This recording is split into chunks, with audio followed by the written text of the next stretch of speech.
Class 5 मैं आपकी science teacher हूँ। जैसा कि हम अपना कल से टॉपिक स्टार्ट किया हुआ है यूनिट नंबर 4 का एनवायरमेंटल पोल्यूशन।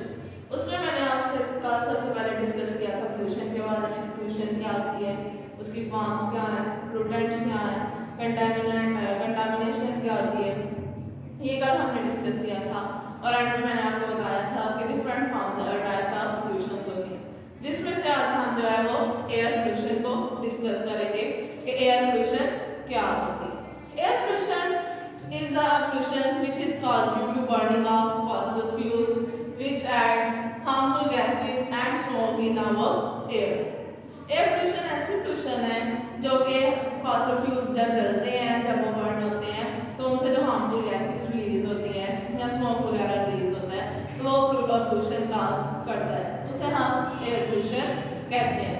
एयर पोल्यूशन जो है nowadays most harmful form of pollution है हमारे एनवायरनमेंट के अंदर। एयर अब हम डिस्कस करेंगे कॉजेज ऑफ एयर पोल्यूशन कि कैसे एयर पोल्यूशन काज हो रही है।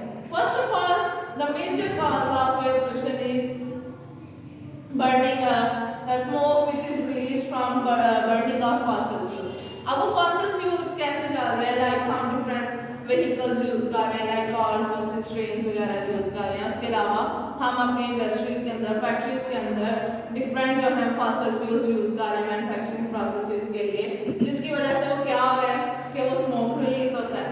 उसके अलावा जो हार्मफुल गैसेस हैं लाइक सल्फर डाइऑक्साइड है, कार्बन मोनोऑक्साइड है, नाइट्रोजन डाइऑक्साइड है, ये हमारे एनवायरनमेंट के अंदर रिलीज हो रहे हैं। ये सारी गैसेस जो हैं हार्मफुल भी हैं, पॉइजनस गैसेस हैं जो कि एयर पोल्यूशन का मेजर कॉज है।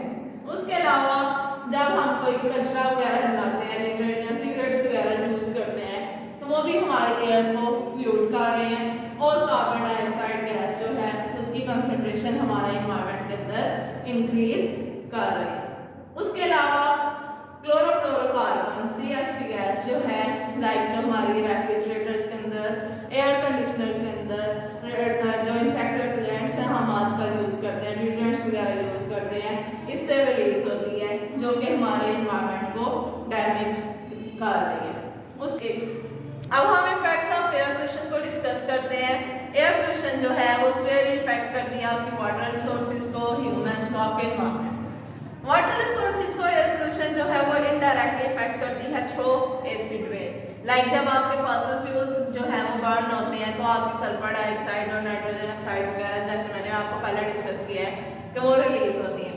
जब ये गैसेस, पॉइजनस गैसेस वाटर के अंदर, आपके एनवायरनमेंट के अंदर जो है, दैट्स व्हाई आपको पता है वाटर भी होता है, वाटर वेपर्स होते हैं, तो जब ये गैसेस उनके साथ जाके रिएक्ट करती हैं तो एसिड्स बना देते हैं। और जब वो water in the form of rain fall होता है आपकी ग्राउंड पे, आपकी वाटर रिसोर्सेज के अंदर भी जाता है, जिसकी वजह से आपका इकोसिस्टम जो है, एक्वेटिक लाइफ जो है वो आपकी डिस्टर्ब होती है, आपकी एक्वेटिक लाइफ को हार्म होता है, उनकी जो है वो डेथ भी हो सकती है। उसके अलावा आपकी वाटर बॉडीज को पोल्यूट करती है।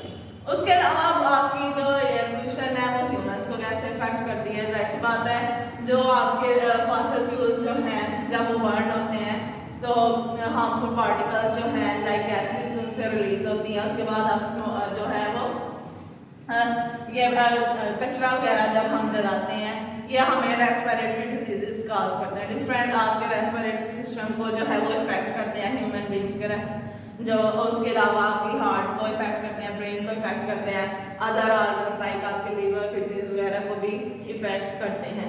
लाइक आपका जो है ये अब हम एक्सपोजर करते रहेंगे, ये फाइन पार्टिकल्स जो हैं हमारे साथ इंटरेक्ट करते रहेंगे तो डिफरेंट डिसीजेस, हमें रेस्पिरेटरी डिसीजेस काज हो सकती हैं, लाइक आपका अस्थमा हो सकता है, ब्रोंकाइटिस हो सकती हैं।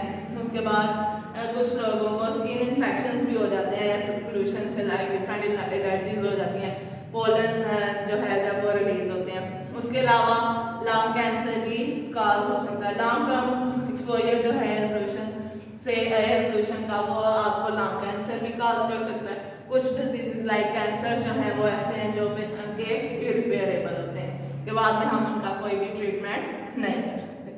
उसके अलावा हमने जो है कॉजेज में पढ़ा था कि जो क्लोरोफ्लोरोकार्बन है आपके रेफ्रिजरेटर्स वगैरह से रिलीज हो रही है, ये भी आपके एनवायरनमेंट को इफेक्ट कर रही है। तो ये आपके एनवायरनमेंट को कैसे इफेक्ट कर रही है, ये ओजोन डिप्लीशन काज कर रही है।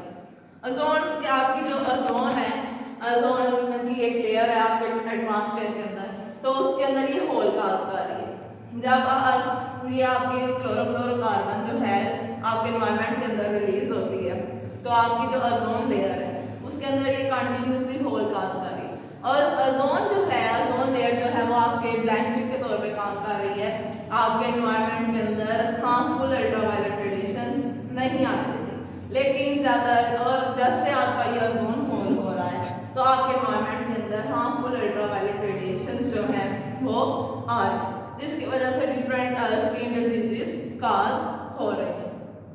उसके अलावा आपके एयर पोल्यूशन जो है कॉज ऑफ माइग्रेटरी बर्ड्स, ये जो बर्ड्स एक जगह से दूसरी जगह माइग्रेट करते हैं, एक जगह से दूसरी जगह मूव करते हैं, उनके लिए बहुत ज़्यादा प्रॉब्लम काज कर रही है, उनकी लाइट विजिबिलिटी रिड्यूस कर रही है, जैसे कि स्मोक हो जाए, उसकी वजह से जो है वो बर्ड्स को ट्रबल होगी, मुश्किल होगी देखने में और वो ट्रैवल नहीं कर पाएंगे। उसके अलावा जो फाइन पार्टिकल्स लाइक आपकी सल्फर डाइऑक्साइड है, नाइट्रोजन ऑक्साइड है, जब ये आपकी एयर के अंदर जो है वाटर, एयर के अंदर जो वाटर प्रेजेंट है, आपके एटमॉस्फेयर के अंदर जो वाटर प्रेजेंट है उसके साथ कंबाइन होते हैं तो स्मोक काज करते हैं, स्मोक बनाते हैं, which is the major cause of air pollution. और इसके बहुत ज़्यादा इफेक्ट्स हैं, लाइक अब हम कुछ देर पहले जो है स्मोक की वजह से डिफरेंट डिजीजेस लोगों को हो रही थी, उसका और डिफरेंट इफेक्ट्स हो रहे थे, डिफरेंट जो है हमारे एनवायरनमेंट पे इसके हार्मफुल इफेक्ट्स थे। उसके अलावा लाइक मैंने आपको इधर बताया था कि जो स्मोक है वो जब हम ये जो स्मोक आपका रिलीज हो रहा था कचरा जलाने से या सिगरेट वगैरह यूज करने से, ये आपके एनवायरनमेंट के अंदर कार्बन डाइऑक्साइड की कंसंट्रेशन को इंक्रीज करता है। लाइक आपको पता है कार्बन डाइऑक्साइड जो है वो नेचुरल ग्रीन हाउस गैस है जो कि हीट आपके एटमॉस्फेयर के अंदर ट्रैप करती है। तो जब आपके एनवायरनमेंट के अंदर जो है वो कार्बन डाइऑक्साइड की कंसंट्रेशन इंक्रीज हो जाएगी तो ये ग्लोबल वार्मिंग कॉज करेगी। ग्लोबल वार्मिंग भी होगी, उसके अलावा आपके वेदर पैटर्न्स चेंज होंगे। लाइक आप देखें जैसे अब आपकी कार्बन डाइऑक्साइड कंसंट्रेशन इंक्रीज होने की वजह से आपके वेदर पैटर्न्स चेंज है। लाइक आपके जो नॉर्मल गर्मियाँ सर्दियाँ इक्वल होती थी, अब वैसा कोई सिस्टम नहीं है, सर्दियाँ बहुत कम हो चुकी हैं और गर्मियाँ बहुत ज़्यादा है। वो किसकी वजह से आपके ये जो है वेदर पैटर्न चेंज होने की वजह से। और ये ओवरऑल जो है ये सारा हमारा किसकी वजह से हो रहा है,